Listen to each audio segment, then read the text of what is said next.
Supreme Lord, eternal truth, let us obey thee alone and live according to truth. परमोच Prabhu Satyam नित्यत्वमेव Kavalam अनुवर्तामहे Satyam अनुजीवम Kavalam. Om Shanti Shanti Shanti. Namaste, Vande Mataram, good morning, welcome all of you. The topic of this morning's spiritual discussion will be on faith in the divine. A very interesting topic. We know divine. We are in the spiritual life. We know divine is the goal. Divine is the object. Without the divine, no spiritual life is at all possible.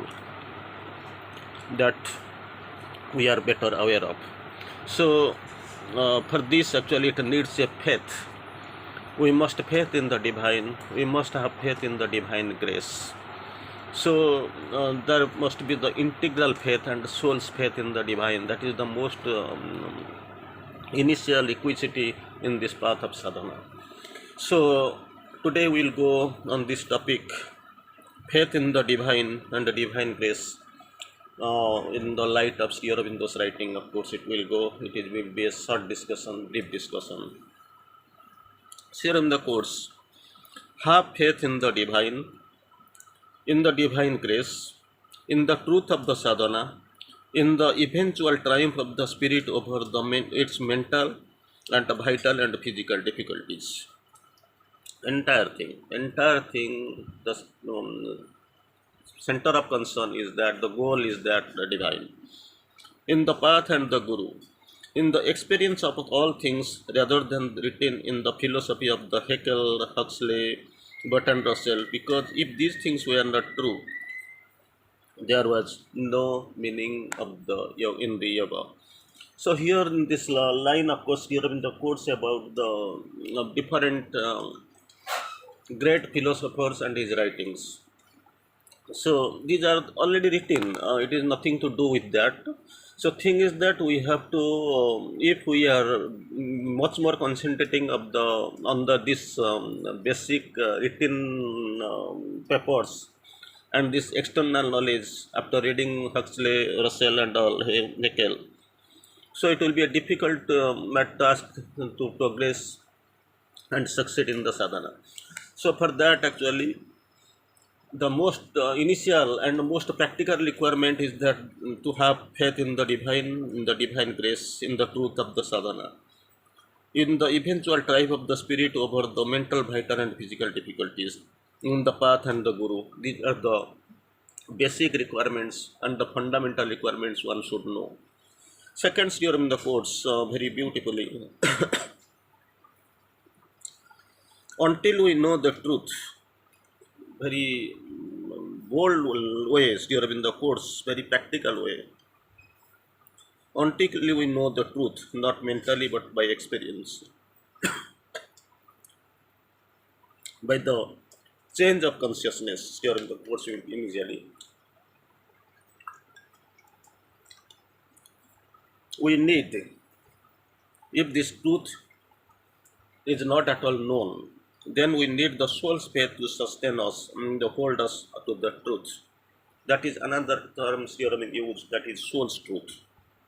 But when we live in the knowledge, this faith is changed into the knowledge.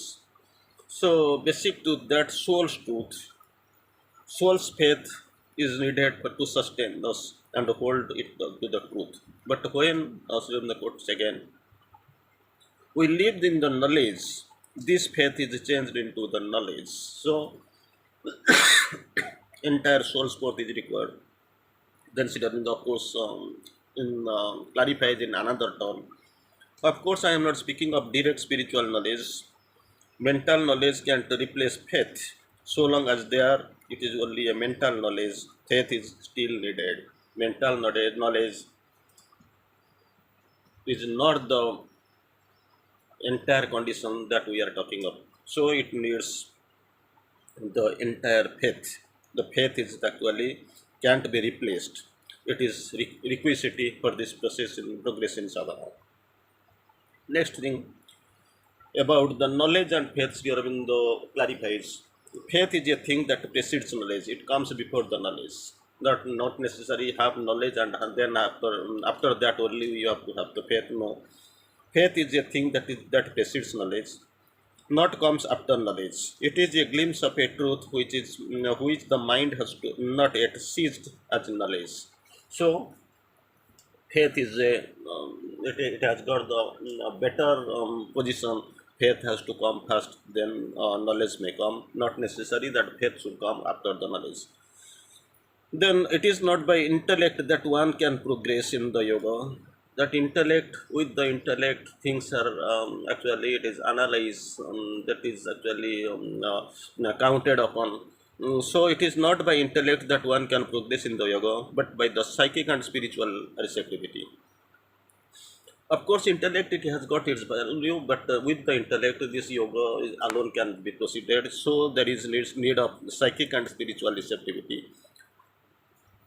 As for knowledge and true understanding, it grows in sadhana by the growth of the intuition, not by the physical intellect.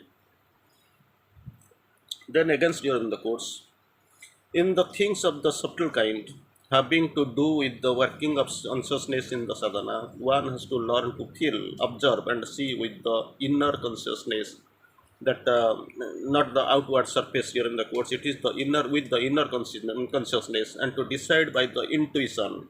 Second turn, not by the mind but by the intuition, with the psychic look on things, with the plastic look on things, which does not make self definitions and rule as one has to do on the outward life. This is the basic difference between outside and the inside.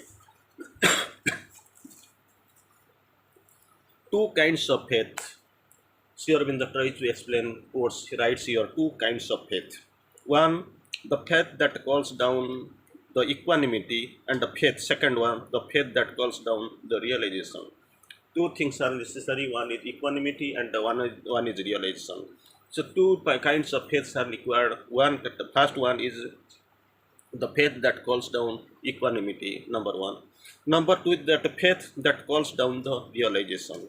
So little bit explanation will quote from Sri Aurobindo's writings. Sri Aurobindo of course clarifies these two faiths correspond to two different aspects of the divine. So the basic faith, one to call down equanimity, second one to call down the realization. These are the two aspects of the divine. There is number one transcendent divine and other is cosmic divine. So very interesting. Two types of faith are there. These two are different aspects of the two different aspects of the divine. One is the transcendent divine and second is cosmic divine. The will of realization is that the transcendent will of realization. That realization and one is equanimity. We have quoted already. Sri Aurobindo, from Sri Aurobindo. The will of realization is that of the transcendent divine. The cosmic divine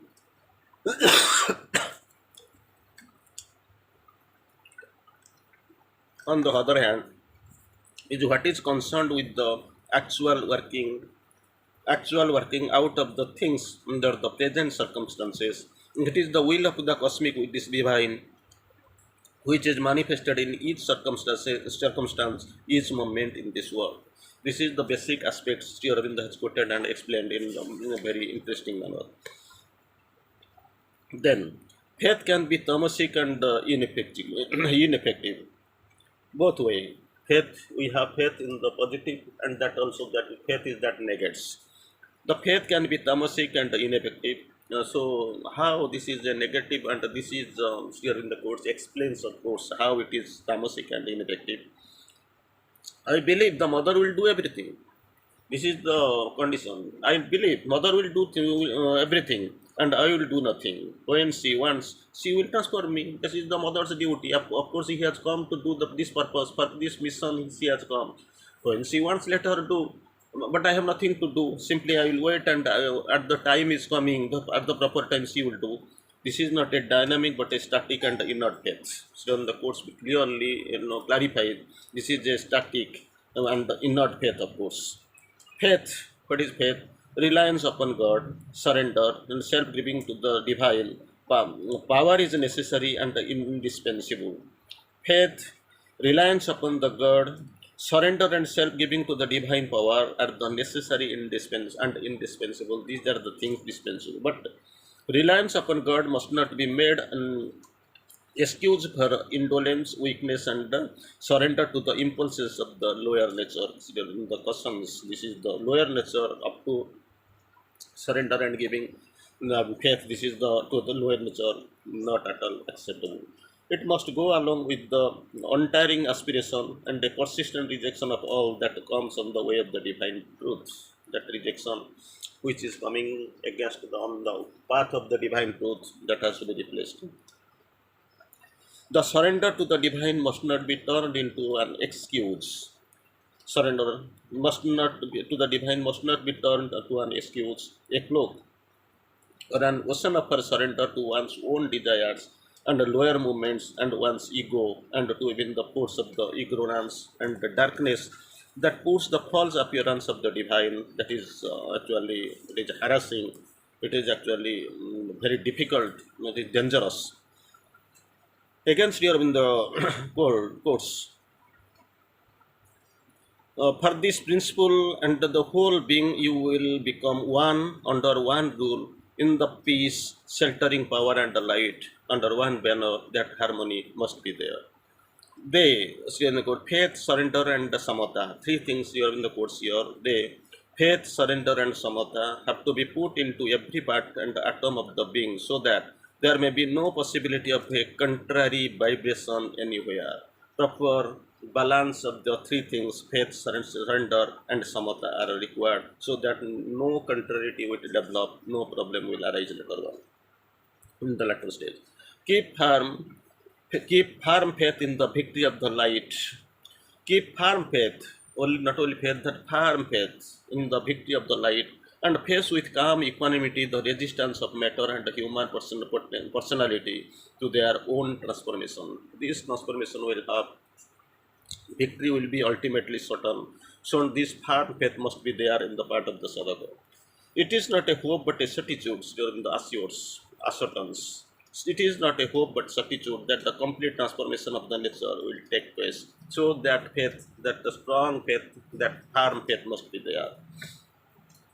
If even if there is much darkness, and this world is full of it, and the physical nature of man also, everything physical nature of man, this world occupied with the densest darkness still.